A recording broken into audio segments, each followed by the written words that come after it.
नमस्कार दोस्तों, मेरा नाम ज्ञानेश्वर है और आपने देखना शुरू किया है लाइव सिटीज का विशेष कार्यक्रम सुबह की चाय।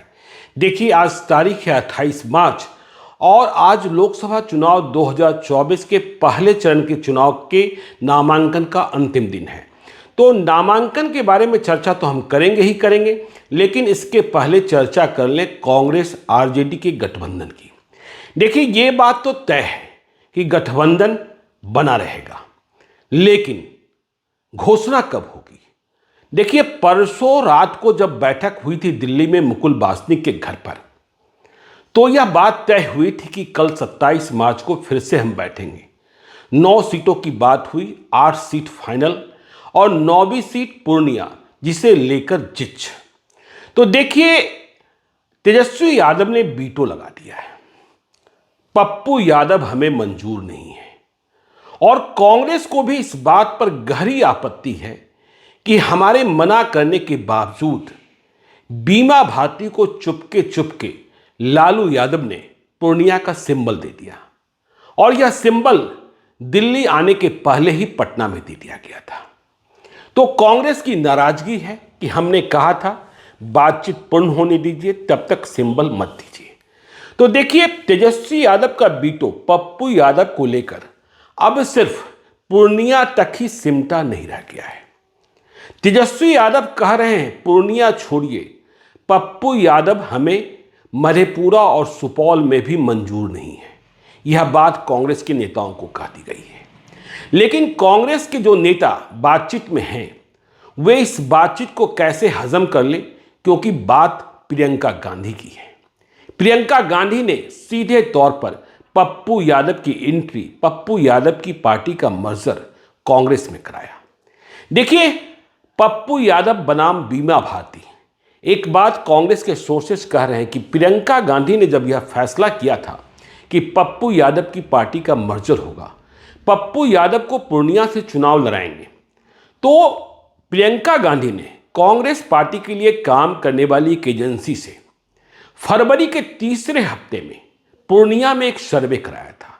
तब तक यह चर्चा भी होने लगी थी कि बीमा भारती लालू यादव, तेजस्वी यादव के संपर्क में है। तो कांग्रेस ने सर्वे कराया और यह समझने की कोशिश की मतदाताओं से, सैंपल साइजेस से, कि पूर्णिया में जेडीयू के सामने, एनडीए के सामने लड़ाई में पप्पू यादव बनाम बीमा भारती, इन दोनों में कौन भारी पड़ेगा। तो जो सर्वे रिपोर्ट आई, दिल्ली में कांग्रेस मुख्यालय को प्राप्त हुई, प्रियंका गांधी को प्राप्त हुई, उसमें बीमा भारती से बहुत आगे पप्पू यादव थे। तो फिर इस रिपोर्ट के आधार पर ही पप्पू यादव से बातचीत बढ़ी थी, लेकिन तेजस्वी यादव को कोई भी बात मंजूर नहीं है। तेजस्वी यादव कह रहे हैं पप्पू यादव हमें स्वीकार्य नहीं है। क्यों स्वीकार्य नहीं है? पप्पू यादव का कहना है कि देखिए, उनकी बातों का कोई भरोसा नहीं है। वैसे राजनीति में किसी की बात का कोई भरोसा होता है, यह आजकल देखने को मिलता कहाँ है। तेजस्वी यादव को क्या पता था कि नीतीश कुमार फिर से पलट जाएंगे? कांग्रेस के जिन नेताओं ने इधर के दिनों में, जिन सांसदों ने पार्टी छोड़ी है, क्या कांग्रेस को जानकारी थी कि वे सांसद छोड़कर जा रहे हैं? तो तेजस्वी यादव कह रहे हैं पता नहीं पप्पू यादव मुझे फिर से कब से गाली देने लगे, फिर कब से गाली देने लगे।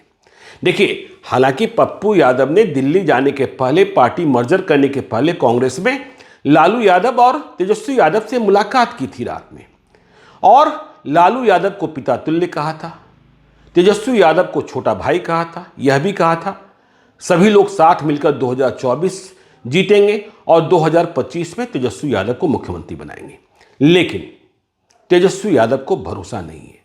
अब देखना यह है, कल मीटिंग हुई नहीं, आज क्या मीटिंग होगी? क्या पप्पू यादव का जो विवाद है, पूर्णिया का जो विवाद है, उसे निपटा लिया जाएगा? जीत प्रियंका गांधी की होती है या हार होती है?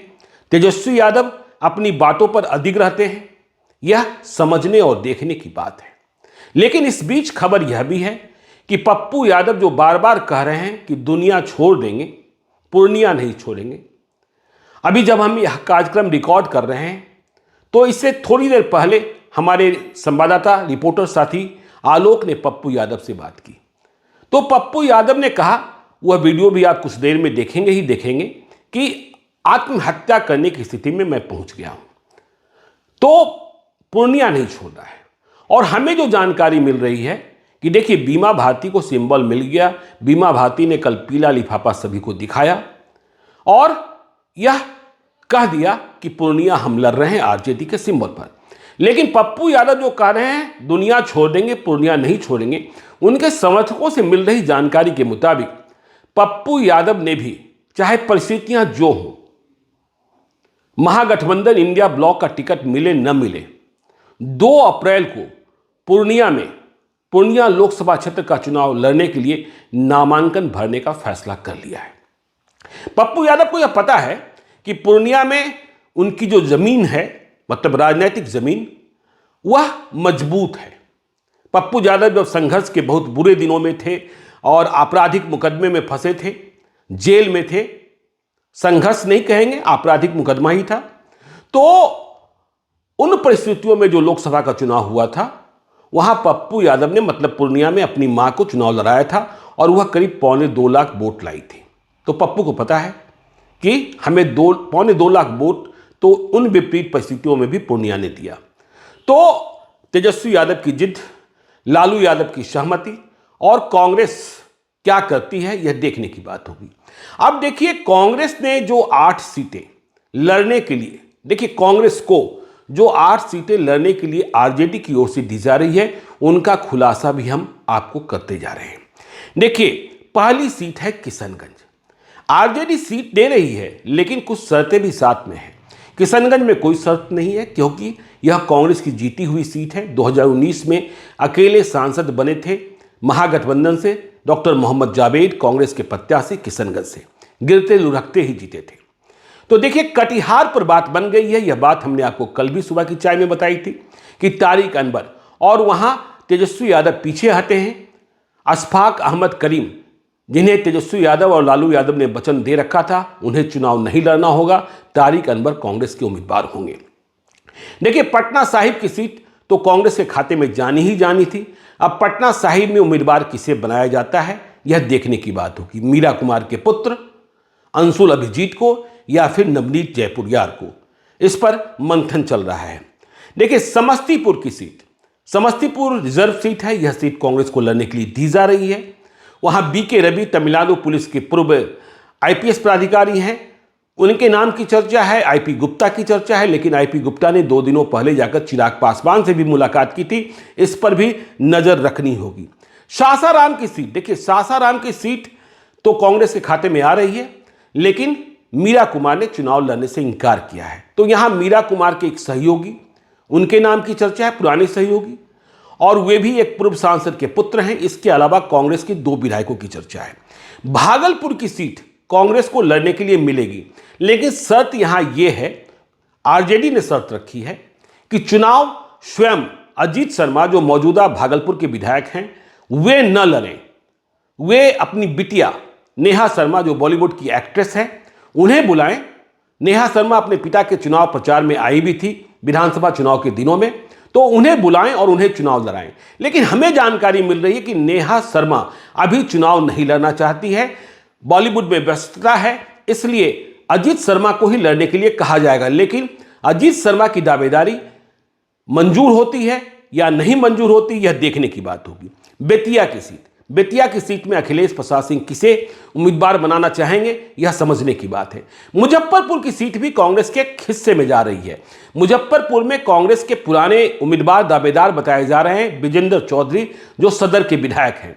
लेकिन इस डेवलपमेंट पर भी आपको ध्यान रखना होगा कि अजय निषाद, जो बेटिकट किए गए बीजेपी की ओर से, तो वे भी आरजेडी के संपर्क में आ गए हैं। कल उनके समर्थकों की मुजफ्फरपुर में बैठक हुई थी और समर्थकों ने कहा कि चुनाव लड़ना चाहिए, अजय निषाद स्वयं लड़े या उनकी पत्नी लड़े। देखिए, बीजेपी ने अजय निषाद का टिकट काटकर राजभूषण चौधरी निषाद को वहां प्रत्याशी बनाया है। तो यदि अजय निषाद तेजस्वी यादव के संपर्क में आते हैं, लालू यादव के संपर्क में आते हैं, तो फिर क्या यह सीट कांग्रेस के पास रहेगी, विजेंद्र चौधरी को उम्मीदवारी मिलेगी, यह देखने और समझने की बात होगी। तो देखिए, ये बातें तो कांग्रेस की हमने की।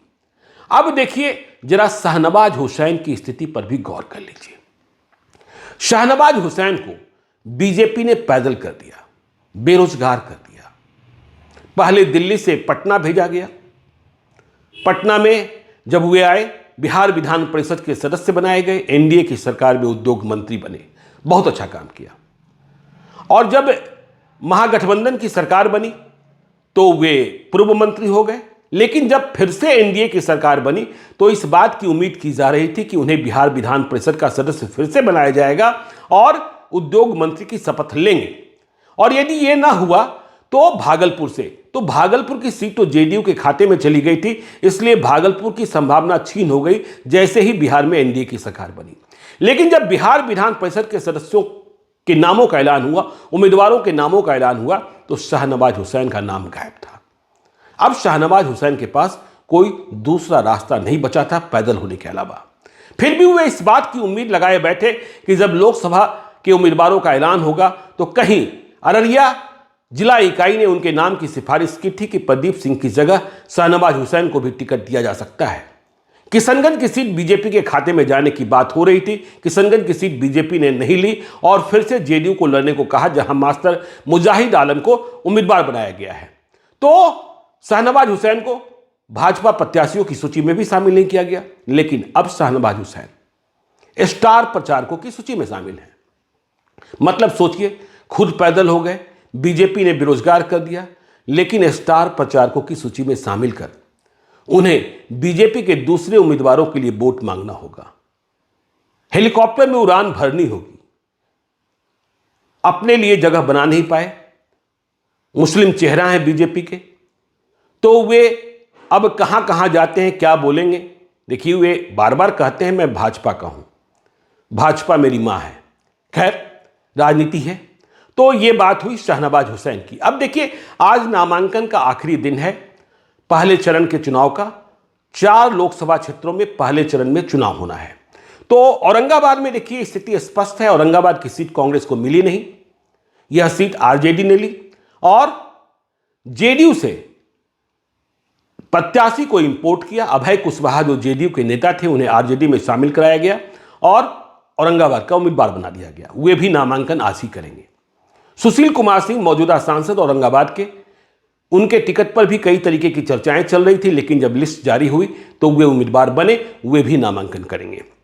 जमुई में देखिए, चिराग पासवान के बहनोई अरुण भारती और राजद की ओर से अर्चना रविदास, इन दोनों के बीच मुकाबला होना तय है। अब देखिए, आगे हम बात करें, नवादा की बात कर लें तो नवादा में देखिए, यदि हमने औरंगाबाद की बात करी तो यह भी समझिएगा कि औरंगाबाद पर कांग्रेस का दावा था। निखिल कुमार बेहद नाराज हैं कि कांग्रेस ने इस सीट को लेने का प्रयास नहीं किया। तो खैर छोड़िए, अब तो सीट मिली नहीं, आज नामांकन का आखिरी दिन है ही और कांग्रेस आरजेडी का गठबंधन बना रहेगा, इस बात की भविष्यवाणी अभी हम कर रहे हैं। तो नवादा में विवेक ठाकुर बीजेपी के प्रत्याशी बनाए गए हैं, उनके सामने आरजेडी के श्रवण कुशवाहा हैं। लेकिन यहां खतरा विवेक ठाकुर के लिए भी है, क्योंकि भोजपुरी मगही गानों के लोकप्रिय गायक गुंजन सिंह ने निर्दलीय चुनाव लड़ने का ऐलान कर दिया है। वे भी जाति के भूमियार हैं, नवादा में भूमियार ही जीतते रहे हैं। गुंजन सिंह लोजपा से टिकट की उम्मीद लगाए बैठे थे, लेकिन यह सीट लोजपा को मिली नहीं और नवादा में स्थानीय बनाम बाहरी का मुद्दा गुंज रहा है, बड़ा मुद्दा गुंजा है, क्योंकि अब तक जितने सांसद बने हैं वे बाहरी हैं।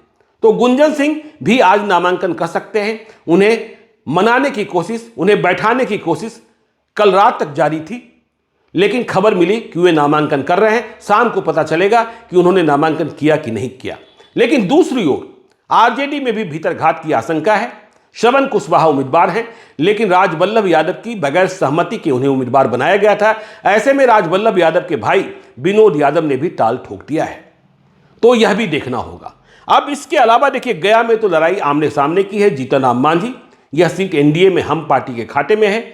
पूर्व मुख्यमंत्री 3 बार चुनाव हारे हैं, 4थी बार किस्मत आजमा रहे हैं और उनके सामने कुमार सर्वजीत जो हैं आरजेडी के प्रत्याशी बनाए गए हैं, कुमार सर्वजीत पासवान।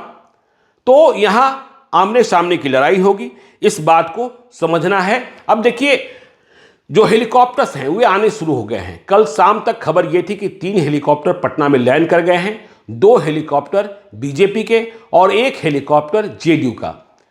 बीजेपी की ओर से 6 हेलीकॉप्टर पटना आएगा, इस बात की खबर मिल रही है। जेडीयू ने 2 हेलीकॉप्टर बुक किया है, आरजेडी और कांग्रेस ने भी हेलीकॉप्टर की बुकिंग की है।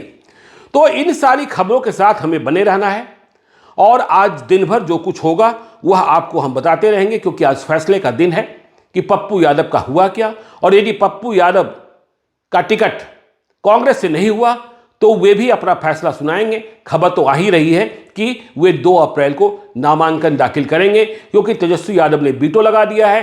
प्रियंका गांधी मनवा पाती हैं, हार जाती हैं, यह देखने की बात होगी। तो आप देखते रहिए लाइव सिटीज को। यदि अब तक आपने हमारे यूट्यूब चैनल लाइव सिटी को सब्सक्राइब नहीं किया है तो जरूर कर लीजिएगा। और यदि इस वीडियो को फेसबुक पेज के माध्यम से देखे हैं तो पेज को लाइक कीजिएगा, ट्विटर पर भी हमें फॉलो कीजिए। धन्यवाद।